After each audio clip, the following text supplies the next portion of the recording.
Baiklah, Assalamualaikum warahmatullahi wabarakatuh. Di sini saya akan mempresentasikan terkait dari artikel saya yang berjudul perihal masalah inflasi dan cara mengatasinya melalui kebijakan moneter.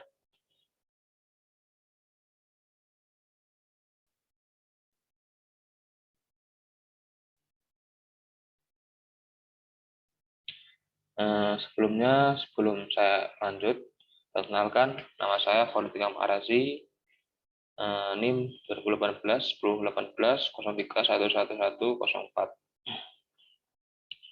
Baik, yang pertama yaitu ada definisi menurut para ahli. Inflasi adalah suatu proses kenaikan harga-harga yang berlaku dalam suatu perekonomian menurut Sadono Sakirno. Ada pula pengertian inflasi menurut Gilarso adalah kenaikan harga umum yang bersumber pada terganggunya keseimbangan antara arus uang dan arus barang. Lalu demikian halnya menurut Iskandar Putong yang menyatakan bahwa inflasi adalah naiknya harga-harga komoditi secara umum yang disebabkan oleh tidak sinkronnya antara program sistem pengadaan komoditi, yaitu ada produksi, penentuan harga, percetakan uang, dan lain sebagainya, dengan tingkat pendapatan yang dimiliki oleh masyarakat. Berdasarkan pengertian di atas, maka dapat dinyatakan bahwa inflasi adalah kenaikan harga barang pokok yang disebabkan tidak seimbangnya ketersediaan barang pokok dengan permintaan masyarakat.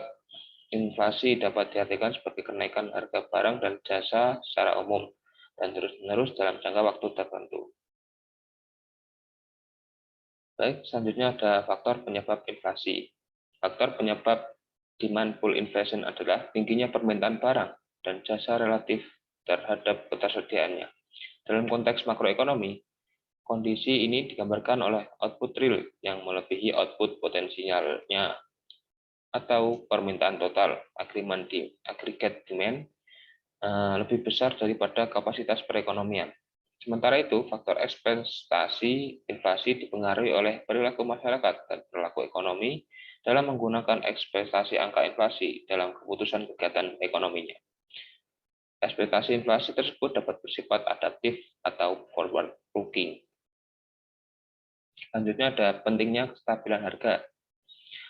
Inflasi yang rendah dan stabil merupakan prasyarat bagi pertumbuhan ekonomi yang berkesinambungan, yang pada akhirnya memberikan manfaat bagi peningkatan kesejahteraan masyarakat. Pentingnya pengendalian inflasi didasarkan pada pertimbangan bahwa inflasi yang tinggi dan tidak stabil memberikan dampak negatif kepada kondisi sosial ekonomi masyarakat. Inflasi yang tinggi akan menyebabkan pendapatan real masyarakat terus turun, sehingga standar hidup dari masyarakat turun dan akhirnya menjadikan semua orang, terutama orang miskin, bertambah miskin. Inflasi yang tidak stabil akan menciptakan ketidakpastian bagi pelaku ekonomi dalam mengambil keputusan. Pengalaman empiris menunjukkan bahwa inflasi yang tidak stabil akan menyulitkan keputusan masyarakat dalam melakukan konsumsi, investasi, dan produksi yang pada akhirnya akan menurunkan pertumbuhan ekonomi. Selanjutnya ada sasaran inflasi. Melalui amanat yang tercakup di Undang-Undang tentang Bank Indonesia, tujuan Bank Indonesia yaitu mencapai dan memelihara kestabilan nilai rupiah. Kestabilan nilai rupiah ini mengandung dua aspek, yaitu kestabilan nilai mata uang terhadap barang dan jasa, serta kestabilan terhadap mata uang negara lain. Aspek pertama tercermin pada perkembangan laju inflasi, sementara aspek kedua tercermin pada perkembangan nilai tukar rupiah terhadap mata uang negara lain. Perumusan tujuan tunggal ini dimaksudkan untuk memperjelas sasaran yang harus dicapai oleh Bank Indonesia serta batas-batas tanggung jawabnya. Dengan demikian, tercapai atau tidaknya tujuan Bank Indonesia ini kelak akan dapat diukur dengan mudah. Dalam upaya pencapaian tujuannya, Bank Indonesia menyadari bahwa pencapaian pertumbuhan ekonomi dan pengendalian inflasi perlu diselaraskan untuk mencapai hasil yang optimal dan berkesinambungan dalam jangka panjang. Selanjutnya ada penetapan target inflasi. Yang pertama ada target atau sasaran inflasi merupakan tingkat inflasi yang harus dicapai oleh Bank Indonesia. Berkoordinasi dengan pemerintah, penetapan sasaran inflasi berdasarkan undang-undang mengenai Bank Indonesia dilakukan oleh pemerintah dalam nota kesepahaman antara pemerintah dan Bank Indonesia. Sasaran inflasi ditetapkan untuk 3 tahun ke depan melalui Peraturan Menteri Keuangan berdasarkan PMK No. 124 tahun 2017 tentang sasaran inflasi tahun 2019, tahun 2020, dan tahun 2021. Sasaran inflasi yang ditetapkan oleh pemerintah untuk periode 2019 sampai dengan 2021 masing-masing sebesar 3,5%, 3%, dan 3% dengan deviasi masing-masing kurang lebih 1%. Kedua, ada sasaran inflasi tersebut diharapkan dapat menjadi acuan bagi pelaku usaha dan masyarakat dalam melakukan kegiatan ekonominya ke depan, sehingga tingkat inflasi dapat dijaga pada tingkat yang rendah dan stabil. Salah satunya upaya pengendalian inflasi menuju inflasi yang rendah dan stabil adalah dengan membentuk, mengarahkan, mengekspektasi inflasi masyarakat agar mengacu pada sasaran inflasi yang telah ditetapkan. Selanjutnya ada jenis-jenis inflasi. Menurut derajatnya, inflasi ringan yaitu di bawah 10%. Inflasi sedang itu 10% hingga 30%, inflasi tinggi 30 hingga 100%. Hiperinflasi di atas 1%. Laju inflasi tersebut bukanlah suatu standar yang secara mutlak dapat mengindikasikan parah tidaknya dampak inflasi bagi perekonomian di suatu wilayah tertentu. Sebab hal itu sangat bergantung pada beberapa bagian dan golongan masyarakat manakah yang terimbas dan menderita dari inflasi yang sedang terjadi. Selanjutnya, menurut penyebabnya, ada demand pull inflation, yaitu inflasi yang disebabkan oleh terlalu kuatnya peningkatan agregat demand masyarakat terhadap komoditi-komoditi hasil produksi di pasar barang. Akibatnya akan menarik pull kurva peminatan agregat ke arah kanan atas, sehingga terjadi excess demand yang merupakan inflation gap. Dan dalam kasus inflasi jenis ini, kenaikan harga-harga barang biasanya akan selalu diikuti dengan peningkatan output GNP real dengan asumsi bila perekonomian masih belum mencapai kondisi full employment.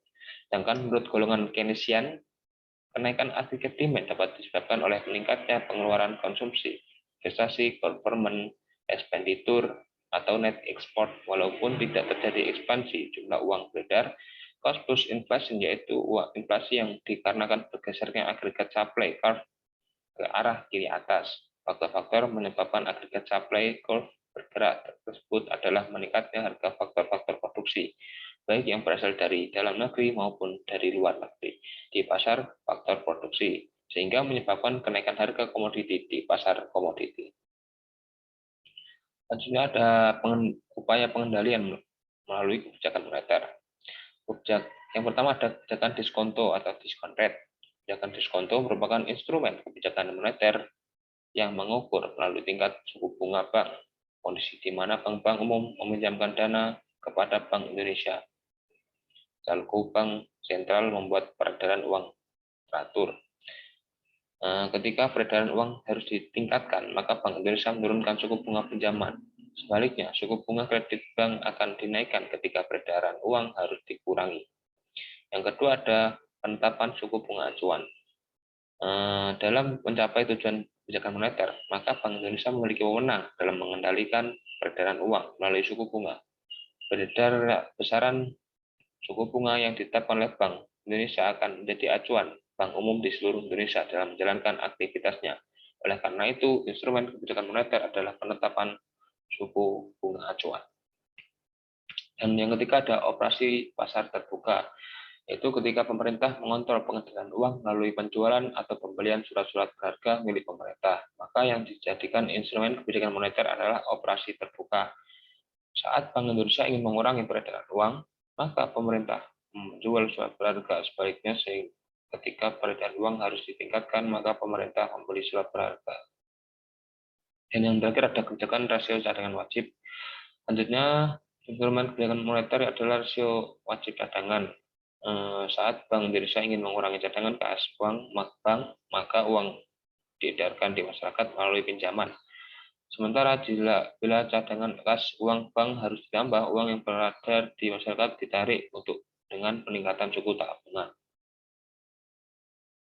Kesimpulannya adalah Di Indonesia, inflasi bukan hanya semata-mata akibat adanya gagalnya pemerintah dalam melaksanakan kebijaksanaannya di sektor moneter yang berulang dilakukan demi tujuan menstabilkan fluktuasi tingkat harga umum dalam jangka pendek. Tapi dalam hal mengindikasikan dalam perekonomian Indonesia, masih ada hambatan-hambatan struktural yang belum sepenuhnya dapat diatasi. Mengacu dalam usaha penyempitan hambatan-hambatan struktur tersebut, maka mau tidak mau kita harus dengan seksama memperhatikan segala aspek dalam membangun ekonomi di sektor real.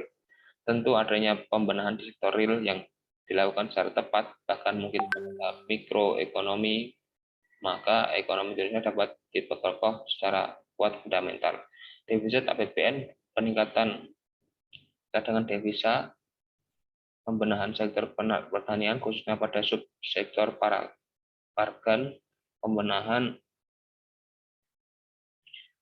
maaf, yang pertama ada defisit APBN, peningkatan cadangan devisa, pembenahan sektor pertanian khususnya pada subsektor pangan, pembenahan faktor-faktor yang dapat mempengaruhi posisi penawaran agregat merupakan hal-hal yang perlu mendapat penanganan yang serius untuk dapat menekan inflasi ke tingkat yang serendah mungkin di Indonesia. Di samping tentunya pengelolaan tepat dan pembenahan di sektor moneter. Baik, terima kasih atas perhatiannya. Mungkin jika ada pertanyaan bisa diberikan pada kolom komentar. Kurang lebihnya saya minta maaf. Wassalamualaikum warahmatullahi wabarakatuh.